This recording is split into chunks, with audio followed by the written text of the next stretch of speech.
If I walk in the pathway of duty, if I work to the close of the day, I shall see the great King in his beauty. When I've gone the last mile of the way, when I've gone the last mile of the way, I'll rest. I said I'll rest. I'm gonna rest. I'll rest at the close of the day.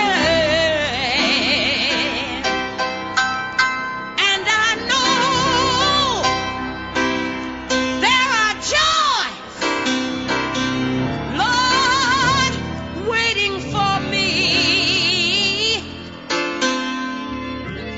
when I've gone the last mile of the way. All Scripture is breathed out by God and profitable for teaching, for reproof, for correction, and for training in righteousness, that the man of God may be competent, equipped for every good work. Let me begin with this idea. I wanted to switch up a little bit from the scenes at Calvary, and because a lot of the time these days, people are always trying to tell me that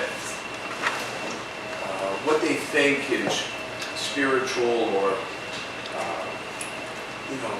insightful, and really, when I hear them out, it's usually disjointed and sort of a sad thing for me, because somebody was saying the other day to me, well, look, I was born a woman, but the truth is, it's a random thing that made me a woman. In other words, it's just some mass of particles that came together at one time. There is no forethought to it. Therefore, what would be the problem if I changed that? See how what you think has implications. And so I said to her, what you're saying is more disheartening than you think it is. You're trying to find freedom, and what you just said to me is everything I am and everything I do is meaningless. See, she didn't realize that if she was correct, if really there is no creator behind this, then if it's really some random particle that runs into another random particle and creates Bernard, ultimately what Bernard does, or Bernard thinks, or achieves, none of it means anything. How would you know right and wrong?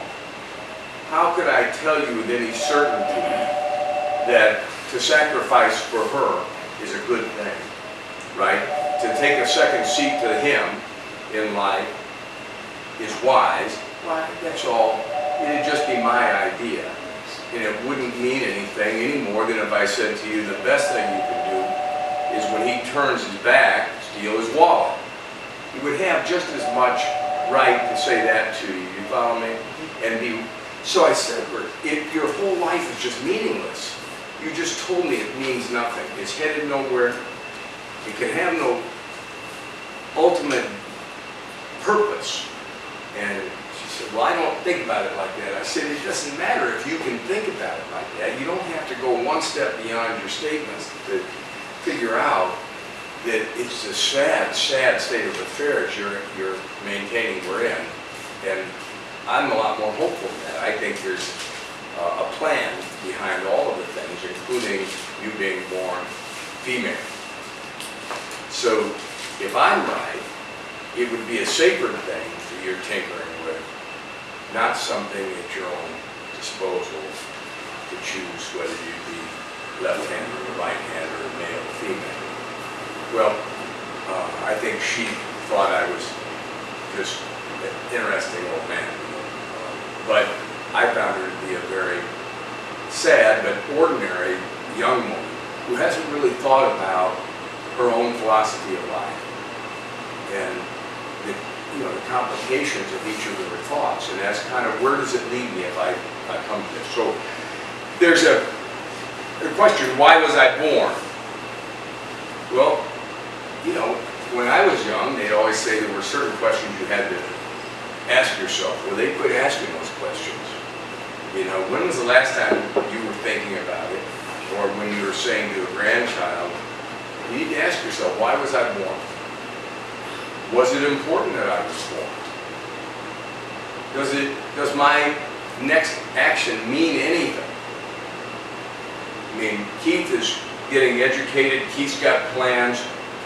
If Keith is really the random product of some non-existent particle that runs into another non-existent particle and eventually becomes Keith, well, all of his plans are meaningless to begin with. Now, every philosopher, Christian or not, who really thinks this through and has, you'll find guys like Thoreau, who certainly was a transcendentalist, which just means he wasn't a Christian in the Bible way, but he used to think of God in transcendent terms. He thought God was transcendent, meaning above all else and probably unknowable.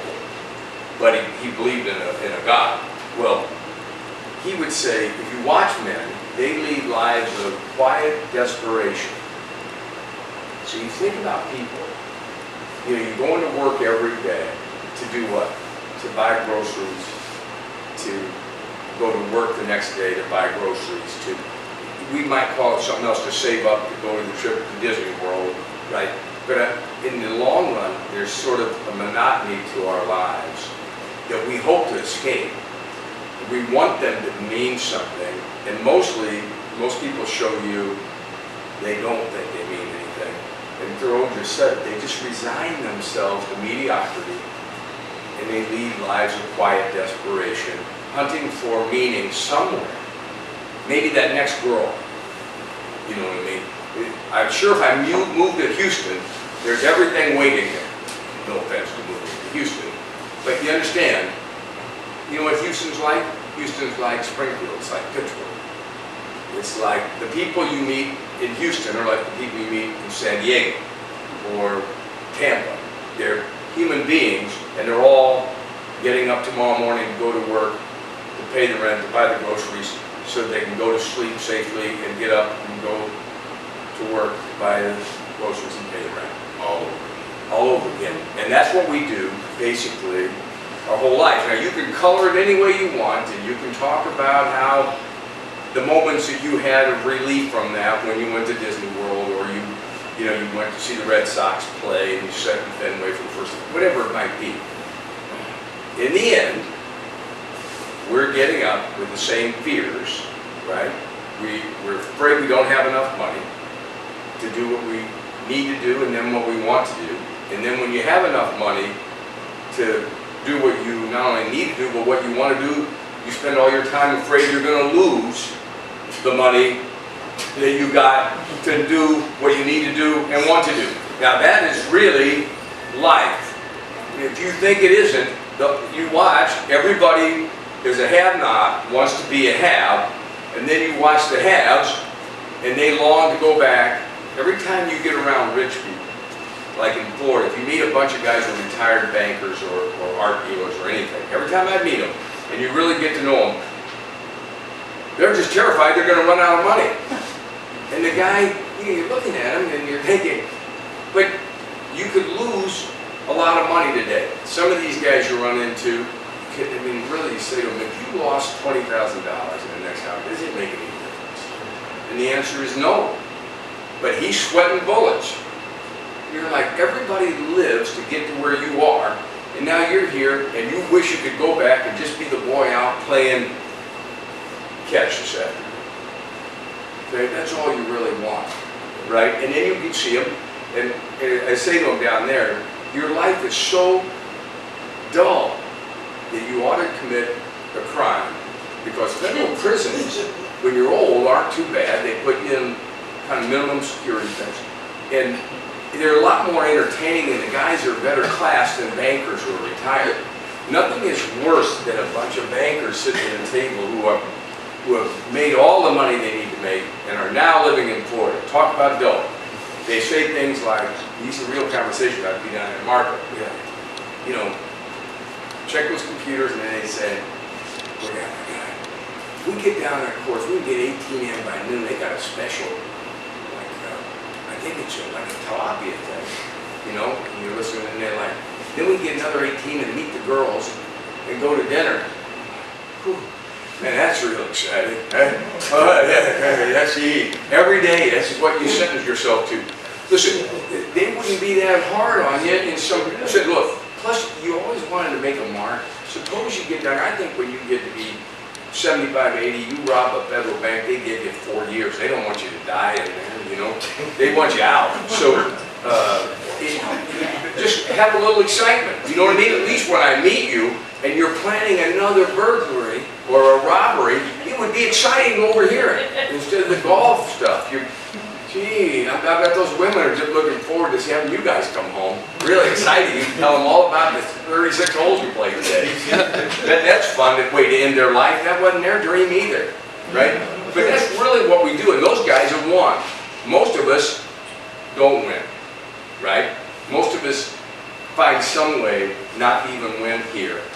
And then our health breaks down, just like those guys. They play their whole life. So you have to ask yourself, if this is all there is, and it's a pretty depressing thing if you look at it correctly. I mean, you go, tonight, when you leave here, go sit someplace and watch, just watch people and pay attention to them. And say, where does that guy live? What's he doing? Listen to this conversation. Oh, he doesn't like his wife. That's a surprise. This is depressing. You know, it really is. He either drinks too much, got a wife, and thinks he's got a girlfriend, and, you know, nonsense crud. You get all of this, and it's really hard to be happy with mankind and think that there's much hope for him, except if there is a creator who's behind it. So I'm saying the Christian viewpoint, which today is under assault, this idea that not only has God created you. See, a guy like Thoreau, he was here, and I said to him, God created you. He'd say, yes. And then I'd say to him, and then God left you all alone. Right? God just disappeared. He'd say, yeah, that's the problem. See, he's going to be, transcendentalist would say, I can know a few things about God, but he's pretty indifferent. What happens is, he's much like, there's a fancy word for it, but you'll hear me say it more than once. It's called D-E-I-S-T. It's a deist. It simply means I believe that God exists. The problem is God exists in a form where he starts the watch running, right? He starts the earth moving, and then he goes to the neighbor's house and doesn't come back and watch the watch run. That's the God. So that God, the problem with him is he's disinterested in Lorenzo's prayer. He got Lorenzo going.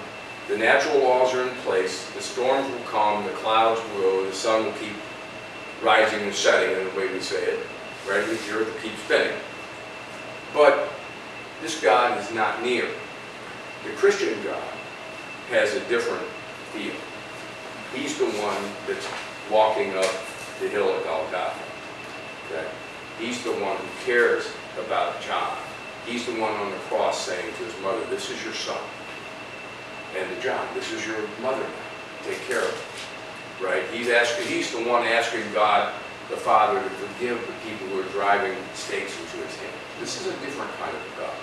So that when Vicky needs him and cries out to him, he's not a disinterested party. How do you know? Look what he's done. He must care. So when you think of our God, you don't want to give up the things that make him personal, because people have been doing it for centuries, and it's just impressive. It leaves you with meaningless lives. Whether you understand it or not, if you think it through, you'll eventually understand that only Christianity makes your life meaningful. Because right now, Marna sits here. Marna's body is something that I recognize when she walks down the road, but Marna's going to give that body up before too long, right? She's already run more of a race than left. That much I know. I don't know where Marna is, but I know this. She's in the three-quarter turn, right? Naturally speaking. I mean, I'm 5 feet in the finish line, for heaven's sake. So that's okay if it means something.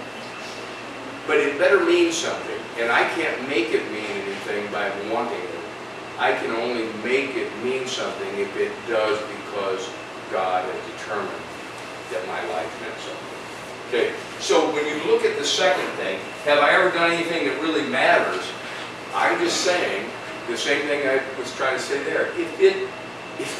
It doesn't matter that I own this place. Who do you think owned this place 50 years ago? Anybody know? No. 50 years from now, do you think anybody, my name will be McGregor. There'll be some old man, right, who will say, that McGregor guy. And, you know, he had a brother. His brother was some black guy, right? You know, and then he'll say, you know what I think happened? These guys, I think they lived in Pawnee. Right? They lived like, it was like in a fort in Pawnee. If you think that doesn't happen, wait till you hear the wait staff explain who Edward Arlington Robinson. You know, he's died in different centuries. He's done all kinds of things that he'd be amazed at. Right? Why? They can't relate the story accurately, so I just let them relate it anyway. You know, the hearer can fend for himself. But I realize everything I've ever done, nobody's ever going to say, you know who lived here? They don't care who lived here, they care who lives here now. Okay?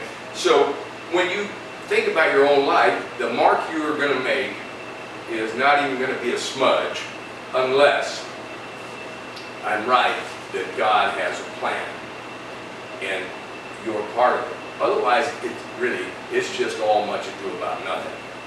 Okay? There was a famous play, I don't know if anybody's ever seen it, it's called Man of La Mancha. And it's one of my favorites, but there's a character in there who says, you know, when people are dying, he's talking about people who are raggedy, and said, you know, they never ask, why am I dying? But rather, why am I ever living? What was I doing? What did it mean? Anything? And the answer is yes. If you get it correct. Wrongly stated, the answer is no. It's just hopeless for you. Nothing, you can call it whatever you want. It's just hopeless. And we don't have hopelessness, but you can. And it comes down to significance. Is it all just big talk? Christians today always trying to tell you that your life is significant. You can listen to guys on the radio all day talk about how significant your life is. It's only significant if you follow down. See history? What is it really? Well, the answer is right there. His story. See, the only story that matters is his story, meaning God's. Okay? I think in one of these little books I put this thing where, like, I tried to tell Lois it's like she and I are vaudeville. You guys ever see vaudeville? They have these, in the early 1900s, they'd have these stages in New York, and they'd have, the audience would sit there, and comedians would come on, different people, and then they'd have these dancing girls, and they were always doing this crisscross thing across the stage, right? And then they just exit. I said, Lois, that's what we're like. We're like the dancers who come on the stage on one side, we dance for a moment, we're right off the stage. If life is a stage, that's what we do. We're all doing that tonight, okay? I mean, your dad, a long time ago, started dancing, right? Somebody picked him up, right? When he was in those little clothes, and they bundled him up, and they wondered what he'd do in life and do all of those things. Well, now look what he's done. He's got children and grandchildren, and he's done his work, and he's done marvelously as things go like that. But he's about to exit. He's like me. He can't live forever, right? That's what's going to happen. Well, guess what? You're a lot closer to him than you thought you were. You thought your dad was old, right? Now Donnie thinks you're old. He thinks you're old. Yeah. So you see it and you realize, wait a minute, my dad's only 20 years older than I am. That's not a whole lot. You know what I mean? So you go through that and you say, well, where do I fit in? The answer is nowhere if God isn't telling his story. Now, fortunately for us as Christians, it is his story. From the beginning, right, it begins, this ancient book, right, which is a sacred book, he's preserved, and in the beginning, God. See, that's how it began. In the beginning, God. That's where it should begin. It's his story. It doesn't begin, you know, well, in the 21st century, there was an old man who owned a bar downtown. You know, one of those, that's a funny place to start the story. He must be the main character. I'm not the main character. I'm just a guy coming on the stage thousands of years after the story began. That's it, simple. Once I get that, I can enjoy being the guy who comes on the stage and goes off the stage. But if I think the story's about me, well, that's pathetic. You know, remember when you were, I don't know if you ever, remember when Donnie was little, probably, you're in the second grade, you go to see your kid, you know, and every one of the kids thinks it's about them, right? You're watching this program, and there's a kid in the back, and you're like, man, that kid, it's supposed to be a lamb, right? You're a lamb in the nativity scene. Lambs do not dance and do that, make faces so everybody can, you know, you're like, what are you thinking? The kid still thinks the story's about them. They're like, it's about the baby doll. Okay? The doll's not doing anything, but it's about the doll. Okay? And you can see it, they always got a donkey back there or something, and the donkey's kind of looking around doing that. You're like, man, this is really just human beings wanting attention, and we do it our whole life, only you're supposed to outgrow the second grade kind of thinking, and most of us do not. Tonight, if we were to sit out there at this pool room, you'd hear somebody saying, well, I'll tell you what, if she don't treat me better, right? I mean, if I don't look out for myself, how many guys say, if I don't toot my own horn, I'm like, man, I'm tired of guys tooting their own horn. How about one time you just let the other guy, you know, play his, right? Could we just, suppose you were just quiet one time. Every time that the guy pulls out the trombone, the guitarist wants to crank it up, right? He just wants to show you he can play. You're like, come on, man. So I'm thinking about how many times I've heard that same conversation. How many times do you hear a guy say in a pub, you know what, I'm so blessed to have that woman, right? I don't care what else happened, some old fool managed to have this woman, and I adore this woman, and you know, I can't imagine how God has been so kind to me. If you heard one of those things once in a while, you'd be shocked. Because when the guy starts talking about, you know what, if she doesn't treat me better, I mean, I'd treat her better if she treated me better, you're like, holy cow, everybody can think like that. Couldn't we have one person who kind of went against the wind once in a while, right? Somebody who paddled upstream. Sometime in my life, I'd like to meet somebody who goes upstream when everybody else finds it easy to go downstream. And when a guy's saying that kind of stuff, if you say it about Vicky tonight, you know what they'll say? Amen. Only they don't say amen in the pool hall. If they learn to say amen, the place would be full of amens. Because everybody there is kind of on the, yeah. And Donnie's got to look out for himself. Really? Really? I'm sick of Donnie looking out for himself. I want Donnie to lay his life down. You understand? Christianity demands a whole different thing. So when you listen to Christian radio and it's telling you that your significance comes, Lorenzo, from making your own way in this world and that God's willing to tag along with your dream, I'm saying to you, you need to tag along with his. Let's figure out what he thinks you ought to look like.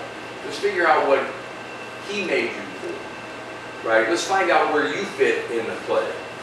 If I'm the lamb, let me be the lamb. Okay? If I'm the donkey, let me be the donkey. If I'm Joseph, that's fine. But I want to hunt that. That's how you say to him, your will be done. You made me. Let me fit into the play where I belong. And I'm afraid to be the donkey if I should be the lamb.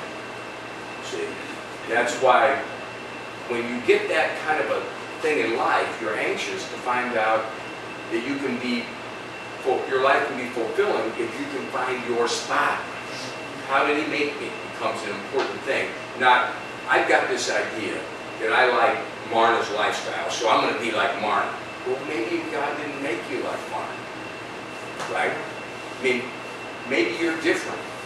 And different is, if it's accidental, different is bad, right? I mean, people say, oh, how fair is it that you were raised in such and such a family, right? I mean, come on. Bernard, did Bernard get the best draw in life ever? Probably not, in parents. You know what? Did God know who Bernard's parents were? Did he insist on them being Bernard's parents? Yes. Bernard better not complain to me. There have been a lot of people, we're going to meet one at the end of this, guy named Jephthah, who's had a really hard beginning in life. And his is harder than Bernard's. You know what? God was always using that for a purpose. Well, he didn't see it. Bernard can't see it, maybe. So what? I don't ask Bernard to see it. He's not deity. As long as God can see it, I'm content with that. Right? So you have to know that bad news in life, bad fathers are not a good thing. Bad fathers are also not the end of the world. God has overcome an awful lot of bad parenting. Okay? We've all got sad stories when you start talking about parents and all of these other things that came, and there's a lot of sadness in this world. But if you once get this idea that you were born on purpose at a certain time, you weren't born during the Civil War, you weren't born during World War II, you were born precisely when God decided before eternity began. Okay? So I want you to look at this. Look at Psalm 139 if you have a Bible there. Otherwise you can listen to me read it.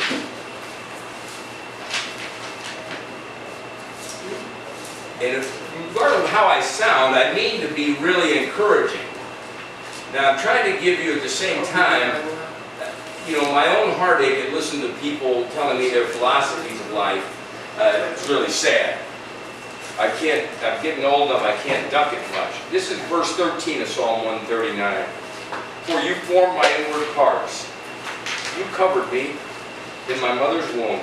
I will praise you, for I am fearfully and wonderfully made. Marvelous are your works. I hope you enjoyed our little Bible study. If the idea of learning more about God intrigues you, consider joining us Monday nights at Arlington's 210 Broadway, downtown Springfield, for this study. You can be a part of it. The only thing that keeps you from it is you. Thanks. If I walk in the pathway of duty, if I work to the close